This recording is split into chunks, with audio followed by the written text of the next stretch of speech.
رب زدني علما رب زدني علما إن الحمد لله نحمده ونستعينه ونستغفره ونعوذ بالله من شرور أنفسنا ومن سيئات أعمالنا من يهده الله فلا مضل له ومن يضلل فلا هادي له وأشهد أن لا إله إلا الله وحده لا شريك له وأشهد أن محمدًا عبده ورسوله يا أيها الذين آمنوا اتقوا الله حق تقاته ولا تموتن إلا وأنتم مسلمون يا أيها الناس اتقوا ربكم الذي خلقكم من نفس واحدة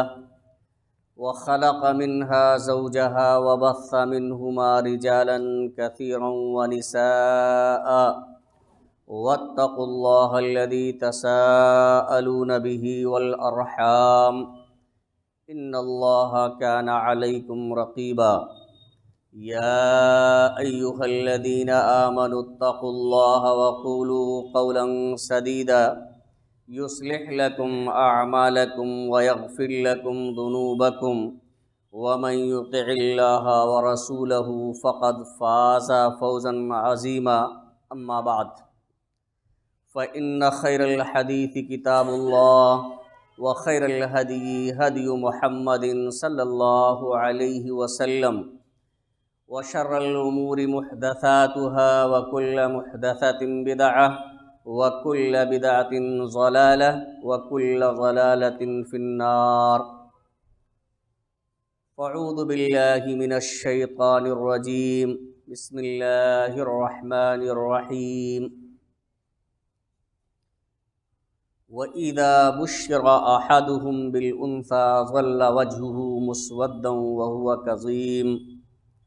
يَتَوَارَىٰ مِنَ الْقَوْمِ مِن سُوءِ مَا بُشِّرَ بِهِ أَيُمْسِكُهُ عَلَىٰ هُونٍ أَمْ يَدُسُّهُ فِي التُّرَابِ أَلَا سَاءَ مَا يَحْكُمُونَ۔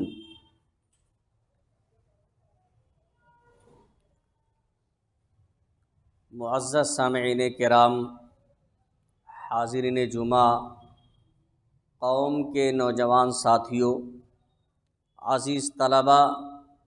اور پردہ نشین میری ماں اور بہنوں، خطبہ مسونہ کے بعد سورہ نحل کی 2 آیتیں آپ حضرات کے سامنے تلاوت کی گئی ہیں۔ انہی دونوں آیتوں کو سامنے رکھتے ہوئے آج کے اس جمعہ کے خطبے میں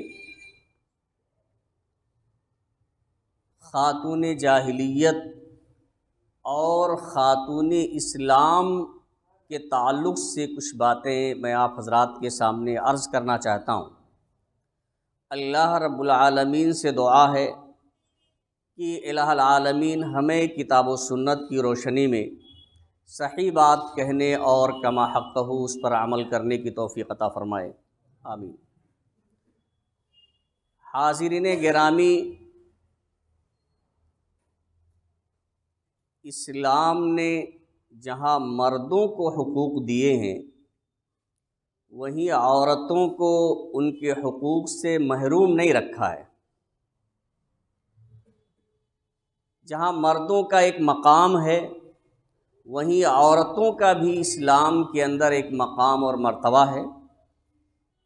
مغرب زدہ افکار کے لوگ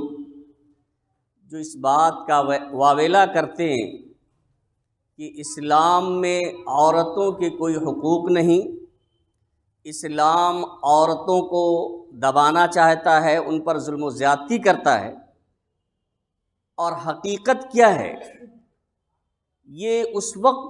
واضح ہوگی جب ہم اسلام سے پہلے، مطلب یہ ہے نبی صلی اللہ علیہ وسلم کی بعثت سے پہلے، آپ صلی اللہ علیہ وسلم سے پہلے کے دور کو دیکھیں گے کہ زمانے جاہلیت جسے کہا جاتا ہے اس میں عورتوں کو کیا حقوق حاصل تھے، یا عورتوں کو اس معاشرے میں کتنی اہمیت دی جاتی تھی، اس دور کو بھی جب ہم سامنے رکھیں اور اللہ کے رسول صلی اللہ علیہ وسلم کی بعثت کے بعد، آپ کی نبوت کے بعد اسلام میں ان کا کیا مقام ہے وہ سامنے رکھیں تو بات واضح ہوگی کہ مذہب اسلام نے خواتین کو، عورتوں کو جو حقوق دیے ہیں، مذہب اسلام میں جو ان کے حقوق ہیں، جو ان کا مقام و مرتبہ ہے، کسی اور دین میں وہ مقام اور مرتبہ آپ کو قطعاً نہیں مل سکتا ہے۔ آپ دیکھیے زمانے جاہلیت میں کیا حال تھا، پہلے اس کا مشاہدہ کیجیے۔ اللہ رب العالمین نے اسی دونوں آیتوں کے اندر اشارہ کر دیا ہے جو سورہ نحل کی آیتیں ہیں، خطبہ مسنونہ کے بعد تلاوت کی گئی ہیں۔ اللہ رب العالمین فرماتے ہیں وَإِذَا بُشِّرَ أَحَدُهُمْ بِالْأُنثَىٰ ظَلَّ وَجْهُهُ مُسْوَدًّا وَهُوَ كَظِيمٌ۔ زمانے جاہلیت میں لڑکیوں کا وجود ہی عار سمجھا جاتا تھا۔ کسی کے یہاں لڑکی کی پیدائش ہو جائے، آدمی اپنے لیے شرم کا باعث اسے سمجھتا تھا، عار محسوس کرتا تھا، اسے زندہ دفن کر دیا کرتا تھا۔ یعنی یہ تھا لڑکیوں کے وجود کا مقام کہ اسے شرم سمجھتے تھے، اپنے لیے ذلت اور رسوائی سمجھتے تھے۔ اللہ رب العالمین فرماتے ہیں وَإِذَا بُشِّرَ أَحَدُهُمْ بِالْأُنثَىٰ ظَلَّ وَجْهُهُ مُسْوَدًّا، کہ ان میں سے کسی کو جب لڑکی کی ولادت کی بشارت اور خوشخبری دی جاتی، جو اللہ کی طرف سے ایک عطیہ ہے، جسے اللہ رب العالمین نے دوسرے مقام میں فرمایا یَهَبُ لِمَن یَشَاءُ إِنَاثًا، کہ اللہ تعالیٰ جسے چاہتا ہے لڑکیاں عطا کرتا ہے، جسے چاہتا لڑکے دیتا ہے۔ یہاں کا لفظ استعمال فرمائے کہ یہ اللہ کی طرف سے عطیہ ہیں، تحفہ ہیں۔ اس لڑکی کے بارے میں زمانے جاہلیت میں یہ خیال تھا کہ جب لڑکی کی ولادت کی بشارت دی جاتی تھی تو ظل وجہ مسودہ، اس کا چہرہ ہی سیاہ ہو جاتا تھا۔ کسی کے ہاں لڑکی پیدا ہو گئی اور اسے بتایا جاتا کہ آپ کے ہاں لڑکی پیدا ہوئی ہے، تو غم کی وجہ سے، تکلیف کی وجہ سے اس کا چہرہ سیاہ پڑ جاتا تھا۔ آپ دیکھیے کبھی غمی کے آثار جب چہرے پر نمایاں ہوتے ہیں تو چہرے پر سیاہی آ جاتی ہے، ایسے چہرہ سیاہ ہو جاتا تھا۔ یہی نہیں بلکہ اتنا ذلت اور رسوائی اس کو اپنے لیے سمجھتا تھا کہ یتوارا من القوم من سوء ما بشر بہ، وہ قوم کے لوگوں سے چھپا چھپا پھرتا تھا اس بری خبر کی وجہ سے یا اس بری بشارت کی وجہ سے جو اسے دی گئی۔ قرآن بری بشارت ان کی سوچ کے مطابق کہہ رہا ہے، اللہ کے نزدیک یہ بری بشارت نہیں ہے، یہ تو ایک اچھی چیز ہے، خوشخبری ہے، لیکن ان کی سوچ، ان کے فہم کے مطابق اللہ رب العالمین فرماتے ہیں کہ من سوء ما بشر بہ، قوم کے لوگوں سے، اپنے دوست اور احباب سے، اپنے خاندان اور قبیلے کے لوگوں سے لڑکی کی پیدائش پر اس کو بری خبر سمجھتا تھا اور چھپا چھپا پھرتا تھا، وہ لوگوں کا سامنا کرنے کے لیے تیار نہیں ہوتا تھا۔ یہ حالت تھی، اور دل میں سوچتا تھا اَيُمْسِكُهُ عَلَىٰ هُونٍ، کیا وہ اس ذلت و رسوائی کو روکے رکھے، او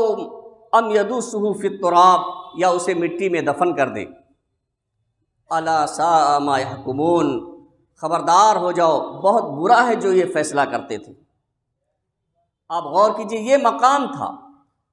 کہ ایک تو چہرہ کالا ہو جاتا اور وہ کظیم، اور غصے کے مارے وہ تلملایا رہتا، لیکن اس کو ظاہر نہیں کر پاتا تھا۔ کظیم یہ کظم السقاء سے ہے کہ مشق کو بھر کے بند کر دیا جائے، ایسا لگ رہا ہو کہ ابھی پھٹ جائے گا، ایسے ہی کظیم، یعنی اتنا غم اس کو ہو جاتا تھا، اتنا دکھ اور اس کو تکلیف پہنچ جاتی تھی بچی کی بشارت پر، بچی کی ولادت پر، کہ ایسا لگتا ہے کہ غم کے مارے وہ پھٹ جائے گا۔ یہ زمانے جاہلیت میں تھی، یہ مقام تھا عورت کا، لڑکی کی وجودی کو، اس کی پیدائشی کو اور سمجھا جاتا تھا۔ لیکن مذہب اسلام نے کیا مقام دیا، آپ دیکھیں کہ اللہ کے رسول صلی اللہ علیہ وسلم نے فرمایا کہ اللہ رب العالمین نے ماں کی نافرمانی کو حرام کر دیا ہے، وہ عدل بنات، اور لڑکیوں کو زندہ درگور کرنے دفن کرنے کو حرام کر دیا ہے۔ یہ اللہ کے رسول صلی اللہ علیہ وسلم نے فرمایا کہ جو یہ عمل کرتے ہیں کہ ماں کی نافرمانی یا بیٹیوں کو زندہ ہی دفن کر دیتے ہیں، اس کو اللہ رب العالمین نے حرام کر دیا۔ اور اللہ کے رسول صلی اللہ علیہ وسلم نے انہی بچیوں کی ولادت اور ان کی پرورش کے متعلق فرمایا کہ من ابتلی من هذه البنات بشیء فاحسن الیہن کن له سترا من النار۔ بخاری و مسلم کی روایت ہے کہ جو شخص ان بیٹیوں کی وجہ سے آزمائش میں مبتلا کیا جائے، پریشانیاں برداشت کرے، جسے آزمایا جائے ان بیٹیوں کی وجہ سے، اور وہ ان کے ساتھ اچھا سلوک کرے، تو کن لہ سترا من النار، تو وہ بیٹیاں ان کے لیے جہنم سے پردہ بن جائیں گی۔ یعنی یہ مقام اسلام نے عطا کیا کہ اگر بیٹیوں کی پرورش اچھے ڈھنگ سے کی جاتی ہے تو یہی بیٹیاں جہنم سے پرورش کرنے والے کے لیے، اپنے ماں باپ کے لیے پردہ بن جاتی ہیں۔ بلکہ ایک دوسری روایت کے اندر اللہ کے رسول صلی اللہ علیہ وسلم نے فرمایا من عال جاریتین حتی تبلغا جاء یوم القیامت انا وہوا وضم اصابعہ۔ اللہ کے رسول صلی اللہ علیہ وسلم نے فرمایا کہ جو شخص دو بچیوں کی پرورش کرے یہاں تک کہ وہ بالغ ہو جائیں اور بلوغت تک ان کی پرورش کرے، آپ صلی اللہ علیہ وسلم فرماتے ہیں کہ قیامت کے دن ایسے آئے گا میں اور وہ اس طرح ہوں گے کہ آپ صلی اللہ علیہ وسلم نے اپنی انگلیوں کو سمیٹا، اور بعض روایت میں آتا ہے اپنی دونوں انگلیوں کو سمیٹا اور کہا جس طرح سے یہ دونوں انگلیاں ہیں ان کے درمیان زیادہ فاصلہ نہیں ہے، ایسے جنت میں وہ میرے ساتھ رہے گا۔ یہ مقام مذہب اسلام نے دیا لڑکی کے وجود کا، لڑکی کا یہ مقام۔ اور زمانے جاہلیت میں مقام یہ تھا کہ وہ اس کی پیدائش پہ لوگ اپنے دوست احباب سے سامنا نہیں کرنا چاہتے تھے۔ اسی طرح سے وہی لڑکی جب ماں کی حیثیت رکھتی ہے تب مذہب اسلام آپ دیکھیے کیا مقام عطا کرتا ہے کہ حضرت ابو ہریرہ رضی اللہ تعالیٰ عنہ کہتے ہیں، بخاری و مسلم کی روایت ہے کہ اللہ کے رسول صلی اللہ علیہ وسلم کے پاس ایک صحابی آتے ہیں اور سوال کرتے ہیں کہ اللہ کے رسول صلی اللہ علیہ وسلم من احق بحسن صحابتی، میرے حسن سلوک کا سب سے زیادہ مستحق کون ہے؟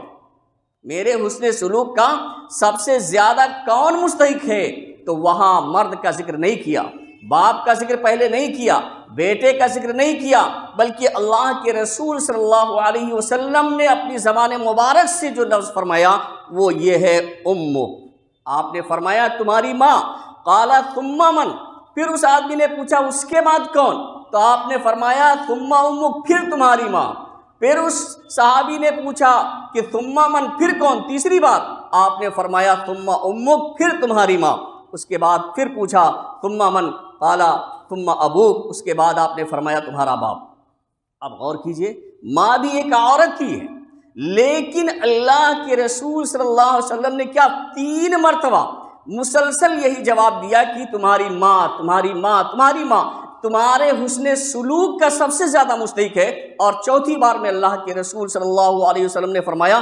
کہ تمہارے باپ۔ اب بتائیے یہ مقام دیا ہے مذہب اسلام نے بیٹی کی حیثیت سے وہی ہے، تو اس کا یہ مقام بیان فرمایا کہ یہ جہنم سے آڑ اور پردہ بن جائیں گے، اور یہی عورت جب ماں کی حیثیت اختیار کرتی ہے تو سب سے زیادہ حسن سلوک کا وہی محتاج ہوتی ہے، کیونکہ وہ اس کے بہت زیادہ احسانات ہیں۔ اور یہی بیٹی جب بیوی کی حیثیت رکھتی ہے تو اللہ رب العالمین نے فرمایا کہ وَلَا تُنْكَحُ الْأَئِمُّ حَتَّى تُسْتَأْمَرَ، کسی بیوہ کی شادی نہیں کی جائے گی یہاں تک کہ اس سے مشورہ طلب کر لیا جائے۔ ایسا نہیں ہے جہاں دل میں آیا لے جا کے آپ نے بھاٹ دیا، کہیں بھی شادی کر دی، بلکہ اسلام کہتا ہے، اللہ کے رسول صلی اللہ علیہ وسلم نے فرمایا کہ کسی بھی بیوہ عورت کا نکاح نہیں کیا جائے گا اس وقت تک جب تک کہ اس سے مشورہ نہ لے لیا جائے۔ اور وَلَا تُنْكَحُ الْبِكْرُ، اور باکرہ لڑکی جو کنواری ہے اس کی بھی شادی نہیں کی جائے گی حتیٰ تستأذن، یہاں تک کہ اس سے اجازت طلب کر لی جائے۔ صحابہ کرام نے پوچھا کہ اللہ کے رسول صلی اللہ علیہ وسلم کنواری لڑکی سے اجازت کیسے طلب کریں گے؟ وہ تو شرم و حیا اس کے اندر زیادہ ہوتی ہے، اس طرح کی گفتگو ہی نہیں کر پائے گی، تو کیسے وہ بتائے گی؟ آپ صلی اللہ علیہ وسلم نے فرمایا اذنھا سماطھا، اس کی خاموشی اس کی اجازت سمجھی جائے گی۔ اگر آپ اجازت لیتے ہیں، مشورہ کرتے ہیں اور وہ خاموش رہتی ہے تو اسی کو اجازت سمجھ لیا جائے گا، یا مہمان آئے اس کو دیکھنے کے لیے کام کاج میں ہاتھ بٹاتی ہے اور تو اس کو اجازت سمجھ لی جائے گی، وہی اجازت وہی چیز سمجھ لی جائے گی۔ کہنے کا مطلب یہ ہے کہ اگر بیٹی کی حیثیت سے ہے تو بھی اسلام نے مقام دیا ہے، ماں کی حیثیت سے ہے تب بھی مقام دیا ہے، اگر بیوی کی حیثیت ہے تو اس کو بھی مقام دیا ہے، بلکہ صاف طور سے اللہ رب العالمین نے فرمایا وَلَهُنَّ مِثْلُ الَّذِي عَلَيْهِنَّ بِالْمَعْرُوفِ عَلَيْهِنَّ بِالْمَعْرُوفِ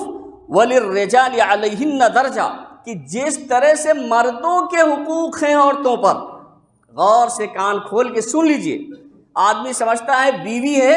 کسی بھی طریقے سے رکھیں، اسلام اس بات کی اجازت قطعی طور سے نہیں دیتا ہے، بلکہ اللہ رب العالمین نے سورہ بقرہ کے اندر بہت ہی واضح انداز میں بیان فرما دیا وَلَهُنَّ مِثْلُ الَّذِي عَلَيْهِنَّ دَرَجَةٌ، یعنی جس طرح سے مردوں کے عورتوں پر حقوق ہیں ایسے مردوں پر عورتوں کے بھی حقوق ہیں۔ ایسا نہیں ہے کہ صرف سارے حقوق مردوں ہی کو دے دیے گئے ہیں، بلکہ عورتوں کو انہی کی طرح سے حقوق عطا کیے گئے ہیں۔ یہ اور بات ہے کہ نوعیت الگ الگ ہے، اور آگے اللہ رب العالمین نے فرمایا وَلِلرِّجَالِ عَلَيْهِنَّ دَرَجَةٌ، لیکن عورتوں پر مردوں کو فضیلت اللہ رب العالمین نے عطا کی ہے، لیکن حقوق سب کے ایک ہیں۔ اسی طرح سے ایک دوسری جگہ اللہ رب العالمین نے فرمایا کہ ان کے ساتھ اگر وہ بیوی ہے تو اچھی طریقے سے زندگی بسر کرو، بھلائی کے ساتھ، وَعَاشِرُوهُنَّ بِالْمَعْرُوفِ، تم ان کے ساتھ معروف کے ساتھ بھلائی کے ساتھ بود و باش رکھو، ازدواجی زندگی بھلائی کے ساتھ آپ گزاریے۔ فَعَسَىٰ أَن تَكْرَهُوا شَيْئًا، وہ ممکن ہے کہ آپ کوئی چیز ناپسند کریں، وَيَجْعَلَ اللَّهُ فِيهِ خَيْرًا كَثِيرًا، لیکن اللہ رب العالمین ان کی فَإِن كَرِهْتُمُوهُنَّ، اگر تم انہیں ناپسند کرتے ہو کسی وجہ سے، فَعَسَىٰ أَن تَكْرَهُوا شَيْئًا، اور کوئی چیز ان کی آپ کو ناپسند ہو تو وَيَجْعَلَ اللَّهُ فِيهِ خَيْرًا كَثِيرًا،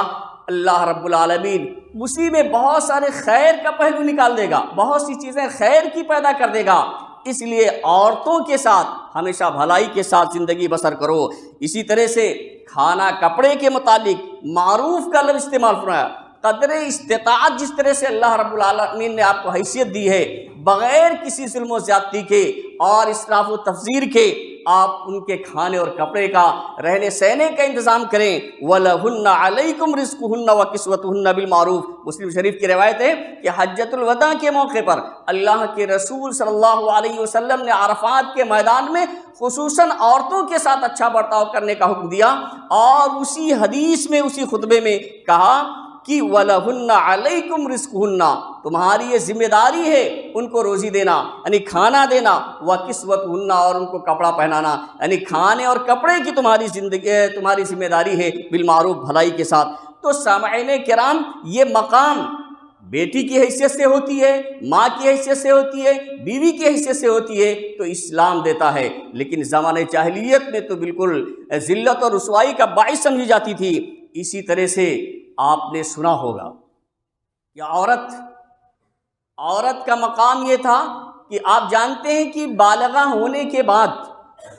کچھ ایام ایسے آتے ہیں جن میں عورت نماز نہیں پڑھ سکتی ہے، روزہ نہیں رکھ سکتی ہے۔ نماز تو سرے سے اللہ رب العالمین نے معاف کر دیا ہے، لیکن روزے کی قضا کرے گی اگر فرض روزہ ان ایام میں چھوٹ جائے۔ ان ایام میں عورتوں کا زمانے جاہلیت میں یہ تھا کہ حضرت انس بن مالک رضی اللہ تعالیٰ عنہ کہتے ہیں کہ ان الیہود کا اللہ کے رسول نے فرمایا ان الیہود کانوا اذا حاضت المرأة فیہم لم یآکلوها، کہ عورت جب حائضہ ہو جاتی تھی، یعنی وہ مخصوص ایام شروع ہوتے تھے، تو یہود کا یہ حال تھا کہ ان کے ساتھ کھانا پانی نہیں کھاتے پیتے تھے،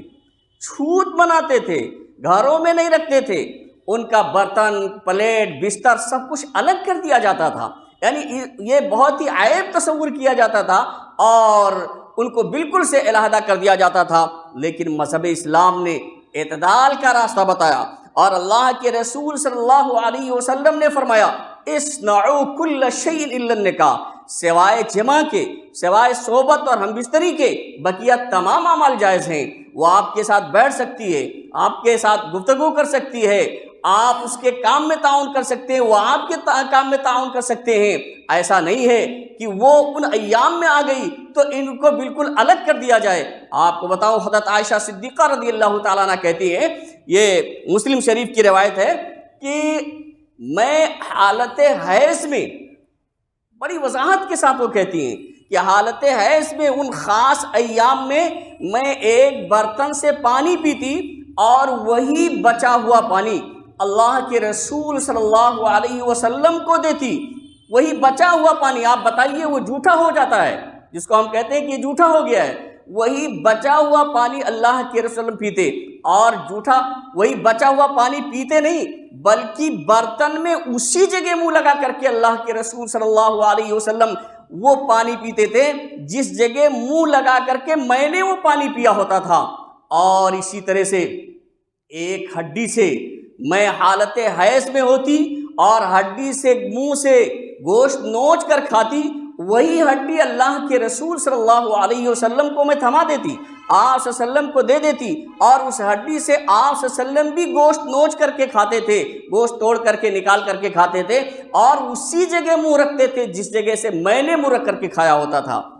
آپ بتائیے، لیکن یہ مذہب اسلام نے یہ سکھایا ہے، اللہ کے نبی صلی اللہ علیہ وسلم نے اس بات کی تعلیم دی ہے، لیکن زمانے جاہلیت کا حال کیا تھا، دوسرے لوگوں کے ہاں حال کیا تھا کہ اگر ایسے ایام میں پہنچ جاتی ہے تو اس کا بستر الگ کر دیا جاتا تھا اور پانی اور کھانا سب الگ کر دیا جاتا تھا، اس کے ساتھ لیٹنا بیٹھنا اٹھنا سب ناجائز قرار دے دیا جاتا تھا۔ اسی طرح سے عورت زمانے جاہلیت میں وراثت سے بھی محروم تھی، جائیداد میں اسے حصہ ہی نہیں دیا جاتا تھا، اس کا کوئی حق ہی نہیں رہتا تھا وراثت میں، لیکن مذہب اسلام نے عورتوں کو بھی حصہ دیا۔ بیٹی ہے تب بھی حصہ ملے گا، بیوی کی شکل میں آ گئی ہے تو اس کا الگ حصہ ہے، ماں کی شکل میں ہے اس کا الگ حصہ ہے، یعنی ہر طرح سے مذہب اسلام نے وراثت میں اس کا حصہ مقرر فرما دیا ہے۔ اور اللہ رب العالمین فرماتے ہیں وَلِلرِّجَالِ نَصِيبٌ مِّمَّا تَرَكَ الْوَالِدَانِ وَالْأَقْرَبُونَ، مردوں کے لیے حصہ مقرر ہے اس میں جو والدین اور قریبی رشتہ دار جو چھوڑ کے جائیداد جاتے ہیں اس میں مردوں کے لیے حصہ ہے۔ وَلِلنِّسَاءِ نَصِيبٌ مِّمَّا تَرَكَ الْوَالِدَانِ وَالْأَقْرَبُونَ، اور عورتوں کے لیے بھی جو والدین چھوڑ کے جائیں، قریبی رشتہ دار جو چھوڑ کے جاتے ہیں ان میں حصہ ہے۔ اور مما قل منہ او کثرا، چاہے جائیداد کم ہو یا زیادہ، یہ نہیں کہ کم ہے تو صرف بھائی لوگ بٹوارا کر لیں گے، اب بہنوں کا کوئی حق نہیں ہے، بیٹیوں کا کوئی حق نہیں ہے، والدین چھوڑ کے جا رہے ہیں۔ اللہ رب العالمین نے اس کی وضاحت فرمائی کہ مما قل منہ او کثرا، چاہے وہ چھوڑی ہوئی جائیداد کم ہو یا زیادہ ہو، جیسے مردوں کا ہے ایسے عورتوں کا ہے، نصیبا مفروضہ، یہ حصے تو اللہ رب العالمین کی طرف سے مقرر کیے گئے ہیں، اس سے محروم نہیں کیا جا سکتا ہے۔ تو زمانے جاہلیت میں عورتوں کو وراثت نہیں دی جاتی تھی، وراثت کے حق سے محروم کر دیا جاتا تھا، لیکن مذہب اسلام نے ان کو وراثت میں بھی حصہ دیا اور ان کا حق ٹھہرا۔ یہ اور بات ہے کہ لوگ اکثریت کا حال یہ ہے کہ دینا نہیں چاہتی ہے، زیادتی کرتی ہے۔ اللہ رب العالمین ہمیں صحیح سمجھ عطا فرمائے اور بہنوں کے یا بیٹیوں کے حقوق جو وراثت میں ان کا حق ہے اسے دینے کی توفیق عطا فرمائے۔ اسی طرح سے ایک گھناؤنا عمل یہ تھا کہ باپ کی بیوی یعنی سوتیلی ماں، کئی شادیاں لوگ کرتے تھے تو باپ کی بیوی باپ کے انتقال کے بعد یعنی سوتیلی ماں سے لوگ نکاح کر لیتے تھے، سوتیلی ماں سے نکاح کر لیتے تھے، شادی کر لیتے تھے اگر باپ کا انتقال ہو گیا ہے۔ جس طرح سے باپ رکھتا تھا اسی طرح سے لوگ بھی بیوی بنا کر رکھتے تھے، لیکن مذہب اسلام نے اس گھناؤنے عمل کو گھناؤنے عمل سے منع فرمایا۔ اور اللہ رب العالمین نے سورہ نساء کے اندر بیان فرمایا وَلَا تَنْكِحُوا مَا نَكَحَ آبَاؤُكُم مِّنَ النِّسَاءِ، تم ان عورتوں سے نکاح نہ کرو، شادی نہ کرو جن سے تمہارے باپ نے نکاح کیا تھا، یعنی اپنی باپ کی بیوی یعنی سوتیلی ماں سے تم شادی نہ کرو اس کے انتقال کے بعد، الا ما قد سلف، لیکن جو گزر چکا، پہلے جو ہو چکا، لیکن اب اسلام نے اس بات کو سرے سے خارج کر دیا ہے کہ کوئی شخص کسی سوتیلی ماں سے نکاح نہیں کر سکتا۔ اور آگے اللہ رب العالمین نے فرمایا کیوں؟ انہو کان فاحشۃ ومقتا وساء سبیلا، کیونکہ یہ بے حیائی کا کام ہے، بے حیائی کا عمل ہے، ومقتن اور ناراضگی کا، بغض کا باعث ہے، وساء سبیلا اور بہت ہی بری راہ ہے، برا راستہ ہے۔ تو حاضرین گرامی، ان چیزوں کو آپ دیکھیں کہ زمانے جاہلیت میں عورت کا وجود عار سمجھا جاتا تھا، اسی طرح سے ایام حیض میں ان کو الگ تھلگ کر دیا جاتا تھا، وراثت سے انہیں محروم کر دیا گیا تھا، اور باپ کی بیٹی سے لوگ شادیاں کر لیا کرتے تھے، اسی طرح سے دو سگی بہنوں سے بھی ایک ساتھ شادی کر لیا کرتے تھے۔ لیکن مذہب اسلام نے ان تمام چیزوں کو خارج کیا۔ تو جب دونوں پہلو آپ کے سامنے ہوں گے، دونوں چیزیں آپ کے سامنے ہوں گی، تب یہ بات واضح ہوگی کہ اسلام نے کیا مقام دیا ہے اور دوسرے مذاہب میں کس طرح سے ان کو ذلیل و رسوا بنا کے رکھا جاتا تھا۔ اللہ رب العالمین سے دعا ہے کہ الہ العالمین ہمیں صحیح سمجھ عطا فرمائے اور ہمیشہ کتاب و سنت کے مطابق زندگی گزارنے کی توفیق عطا فرمائے۔ بارک اللہ لنا ولکم فی القرآن العظیم ونفعنا وإیاکم بالآیات والذکر الحکیم، انہ تعالی جواد کریم ملک رؤوف الرحیم۔